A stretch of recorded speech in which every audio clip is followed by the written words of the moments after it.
Assalamualaikum warahmatullahi wabarakatuh. Baik Bapak Saudara yang makan Allah, sebelumnya kita sudah membahas ini lagi ramai kemarin apa? Masalah radikal-radikal ya. Ini juga mengecewakan, ada salah satu tokoh MUI ini nggak ngerti bab radikal, ngomong radikal. Mana radikalnya mereka? Mau bela. Dia nggak bisa memetakan. Radikal itu ada di pemikiran, ada di perbuatan, ada di militer, ada dalam persoalan kenegaraan. Jadi kalau belum nembak-nembak, bagi dia nggak radikal, dia nunggu orang nembak-nembak dulu kali. Nah, padahal orang-orang yang dipermasalahkan ini itu sudah hantam-hantam ulama-ulama, bahkan organisasi yang dia punya Muhammadiyah. Kan ulama yang ini, bagi saya meragukan keulamaannya, karena waktu saya dengar dia ngasih sambutan dulu di salah satu komunitas kampus, masa hadis palsu disebut hadis, man arada dunya fa'alaihi bil ilmi, man arada al akhirah fa'alaihi bil ilmi. Yang pengen dunia, pengen akhirat, hendak pakai ilmu. Itu kan bukan hadis Nabi, itu kan kalam Imam Syafi'i, disebut itu hadis. Nah, di situ saya tahu dia bukan ulama dalam pengertian ulama turas, nggak ngerti deh. Maka nggak ngerti juga kalau ini orang radikal pemikiran, berpotensi untuk bisa bikin kacau. Tinggal dipoles sedikit jadi itu Pak, kelompok-kelompok ekstrem ini. Apalagi kasus-kasus begini sekarang, waduh gampang sekali. Maka perempuan yang sangat lembut bisa jadi kasar dan mau nembak orang. Ya. Walaupun nembaknya bakal nggak bunuh-bunuh orang juga, tapi kan serem juga Pak. Ya. Nah, ini fenomena apa? Ya fenomena tadi. Ulamanya ribut sama ulamanya, ya, nggak kompak. Ya. Nah, kembali ke sini. Itu opini Pak ya. Semoga kita diampuni oleh Allah. Siapa tahu saya salah kan? Siapa tahu dia yang salah. Ya. Wa firqatun taghlibu alaihimul waswasatu fi ikhraj hurufil Fatihah. Ada sekelompok orang ya ketipu juga, ya terpedaya. Akhirnya kalau mau baca Fatihah itu hati-hati sekali. Nah, sampai kalau baca tuh ya fi ikhraj hurufil Fatihah wa sa'ir al-azkar min makharijiha. Fala yazalu yahtatu fi tashdidat wal farq bain ad-dad wa dha wa tasil makharij fi jami' salati la yahumu ghairuh. Jadi sibuk gimana cara baca. Kalau kita baca Bismillahirrahmanirrahim, itu kayaknya nggak bedain Pak ya, hak kecil, hak besar nggak dibedain. Orang ini secara ilmu tajwid benar, dia bedain Bismillahi, kemudian ketika Ar-Rahmani dia baca benar-benar. Tapi karena sibuk dengan makharijul huruf, lupa dalam memaknai apa yang dibaca. Jadi mohon maaf kepada orang yang suka belajar tajwid. Ilmu tajwid itu bukanlah ilmu tujuan. Tajwid itu kan gunanya supaya nggak salah membaca. Kalau salah membaca nanti salah memaknai, kan gitu. Tapi jangan lebay juga. Inti membaca Quran kan memaknainya. Dan kita nggak akan ditaklif, dibebani di luar kemampuan kita Pak. Contohnya nih, ada orang Jawa, kalau baca ain gimana Pak? Ngain, udah dibenerin 1000 kali, balik lagi nggak? Balik lagi, kecuali dia santri. Orang awam kan begitu. Terus emang mau dipaksa dia mau baca mati ntar dia baca mulu. Alhamdulillahi Rabbil Alamin. Awalnya kalau ingat kalau dia udah asik baca begitu lagi. Terus gimana? Sholatnya sah nggak? Untuk dirinya sah, tapi kalau jadi imam masalah. Maka yang begini tidak bisa jadi imam, kecuali di belakangnya begitu semua Pak. Siratal ladzina an'amta 'alaihim, misalnya gitu. Kalau semua di belakangnya begitu nggak ada apa-apa juga, kan nggak dibebani. Emang bisa begitu. Seandainya Rasulullah hidup, mungkin nanti keluar qiraah jawiyah mungkin ya. Qiraah yang ke-101 kali Pak, yang nggak muktabar ya. Nggak ada paksaan, nggak ada paksaan. Orang sini kalau baca ha itu kan lebay juga Pak. Siratal ladzina an'amta alaihim, kan gitu. Itu Sudes kalau denger kaget juga kali itu. Nggak gitu-gitu amat. Cuma ya begitu orangnya baca, mau gimana lagi ya. Orang Sunda, saya kan pernah sebulan praktek dulu, ada KKN namanya ya. Kalau kita kuliah ada KKN Pak, Bakti Sosial Baksos. Kita ajarin nih, mulai dari kecil sampai yang tua kita ajarin. Kayaknya udah berhasil tuh. A'udzu, dari a'uju, a'udzu. Udah yang ketiga kali balik lagi a'uju. Apa yang paling lucu, belakangnya kan ar-rajim, jadi ar-razim. Lah kayaknya itu nama saya tuh ar-razi. Ya, kalau nggak ada mimnya kan itu nama saya Pak. Mungkin saya jadi setan kali lagi gitu. Nggak bisa dibenerin. Imamnya begitu, semua di belakangnya begitu. Mau diapain? Ya udah nggak apa-apa gitu. Nggak usah dipaksa juga, kecuali dia santri.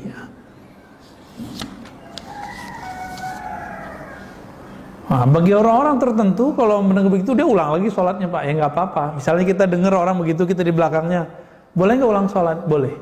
Secara hukum qiraatnya, tajwidnya mungkin nggak nyambung. Tapi nanti secara hukum kolbu kan bisa aja Pak. Allah mungkin, siapa tahu dia lebih khusyuk dari kita kan. Allah kan bisa mengerti semuanya. Yang bikin lidahnya begitu kan Allah juga ya. Apa kata beliau? Haza huwa aqbah anwahil ghurur fa innahu lam yukalliful khalqa fi tilawatil Qur'an min tahqiqi makharijul huruf illa bima jarat bihi 'adatun fil kalam. Ini salah satu yang paling parah ketika ahli ibadah terpedaya, tertipu. Kenapa? Karena Allah Ta'ala tidak pernah membebani kita baca Quran min tahqiqi makharijul huruf, dengan betul-betul benar-benar pas seperti makharij yang sebenarnya, illa bima jarat bihi 'adatuhum fil kalam, kecuali yang sebisanya dengan lisannya mereka. Bapak percaya nggak? Saya Al-Quran, saya baca Fatihah, saya setor ke teman saya, murid saya Aman Suwaid, itu nggak lolos Pak. Percaya nggak? Padahal umur Bapak udah bagus kan? Masih belum lolos saya. Yang ketiga saya baca lolos, baru lolos dengan syafaat. Ya udah beres gitu. Kesalahannya ada aja. Padahal kita ngira itu udah paling benar bacaannya. Dulu, sekarang saya malu Pak kalau jadi imam itu sebenarnya. Cuma kadang-kadang kalau kita khotib paketnya mah langsung jadi imam seharusnya. Tapi kalau ada imamnya alhamdulillah, nggak repot-repot. Berat Pak jadi imam itu, sangat-sangat berat. Urusan jadi imam bukan cuma urusan baca membaca. Urusan jadi imam itu kolbunya connect nggak bawa jamaah kepada Allah. Kan sekarang ya mohon maaf, imam itu cuma sibuk ke hafalannya, nggak ada hatinya koneksi dengan orang, nggak ada perasaannya, ya Allah aku bawa jamaah nih tolong diterima, nggak ada perasaan itu. Itu suara bagus, hafalan banyak, jadi imam, enak amat jadi imam begitu. Tip aja kita taruh di depan Pak ya, MP3 ya, bagus mau suaranya. Enggak, bukan itu yang jadi imam. Yang jadi imam itu ruhnya berkoneksi kepada Allah Subhanahu wa ta'ala.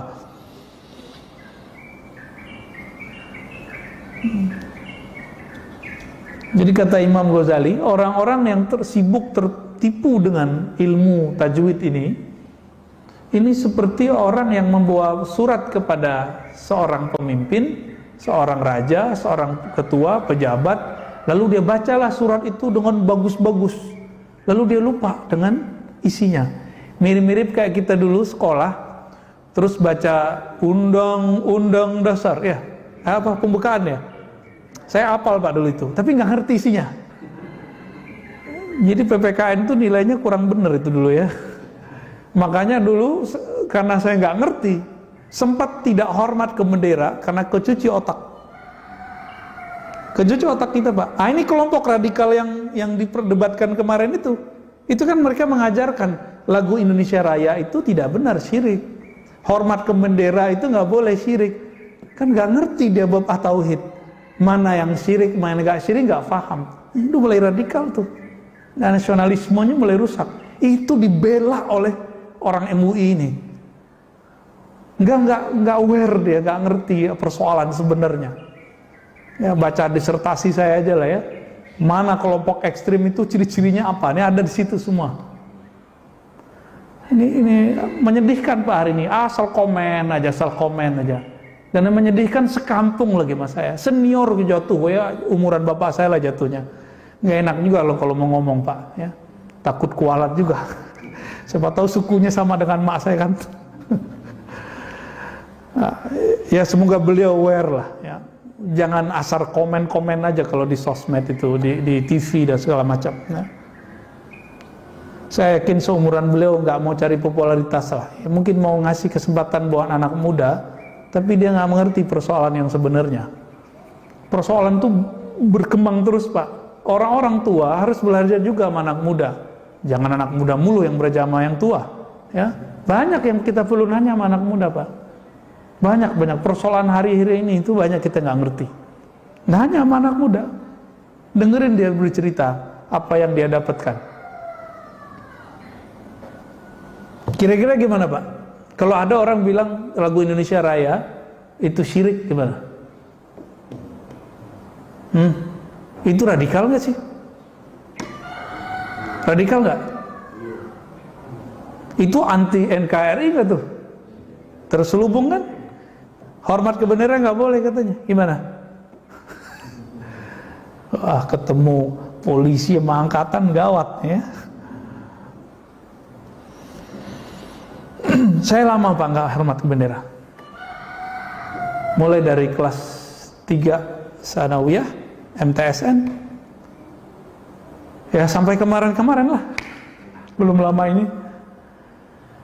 Dulu saya benci Soekarno Pak. Yang sampai kepada saya cerita Soekarno ini yang menjarain ulama. Sampai kemudian Allah takdirkan 2011 saya diizinkan oleh Allah, dibimbing oleh Allah untuk terlibat menerjemahkan buku anak dari salah satu pejuang ya. Saifuddin Zuhri punya anak kalau salah ya. Itu anaknya itu nulis buku. Saya lupa, Isa Al-Ansori pas Saifuddin Zuhri ya. Dia punya anak profesor, bukunya tentang Piagam Jakarta. Ini sekarang 2001, saya dulu 2011, udah 10 tahun, jadi udah lupa. Ya. Tapi karena menerjemahkan itu saya tidak tahu, Soekarno itu ternyata seorang Islami. Bahkan jangan-jangan dia waliullah juga kan, nggak tahu kita. Nah ini sekarang muncul anak-anak muda, pendakwah-pendakwah muda membenci Soekarno sekarang. Ya. Gawat Pak sekarang Indonesia. Jangan kita biasa-biasa aja.